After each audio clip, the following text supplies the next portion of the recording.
Au début d'une relation, tout semble parfait. Les discussions sont fluides, les moments passés ensemble sont magiques et chaque geste de l'autre paraît charmant. Il y a une excitation particulière qui rend chaque journée plus belle. Tout semble naturel, facile, comme si rien ne pouvait venir troubler cette harmonie. Puis, avec le temps, cette phase s'atténue. Les petites différences deviennent plus visibles.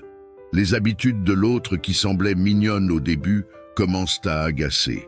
Ce qui était spontané devient parfois une routine. À ce moment-là, une question se pose.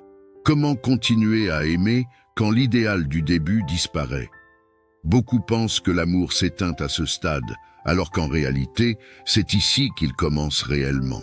L'amour, le vrai, n'est pas fait que d'émerveillement. Il demande de l'attention et de la compréhension. Apprendre à accepter l'autre tel qu'il est, avec ses qualités et ses défauts, est une étape essentielle. Plutôt que de se focaliser sur ce qui agace, il est possible de chercher à comprendre pourquoi certaines différences dérangent. Derrière chaque comportement, il y a une raison. Peut-être que l'autre agit ainsi par habitude, par protection, ou simplement parce que c'est sa façon d'être. L'important n'est pas de vouloir changer l'autre, mais d'apprendre à coexister en trouvant un équilibre. Communiquer devient alors une clé essentielle. Beaucoup de disputes naissent de malentendus et de frustrations non exprimées. Plutôt que de laisser ces tensions grandir, il est crucial d'apprendre à parler de ce qui dérange sans reproche ni jugement.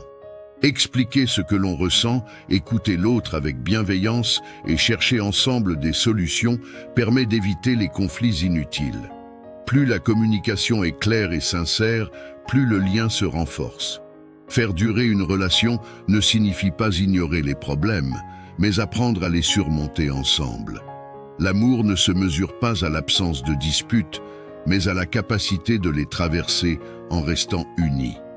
Ceux qui parviennent à accepter les imperfections de l'autre et à s'adapter aux changements construisent une relation plus solide.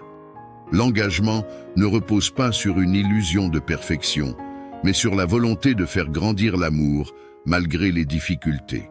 Et si tu veux apprendre à calmer une dispute qui dégénère dans ton couple, j'ai écrit un e-book qui regroupe 10 phrases capables d'apaiser une tension qui émerge.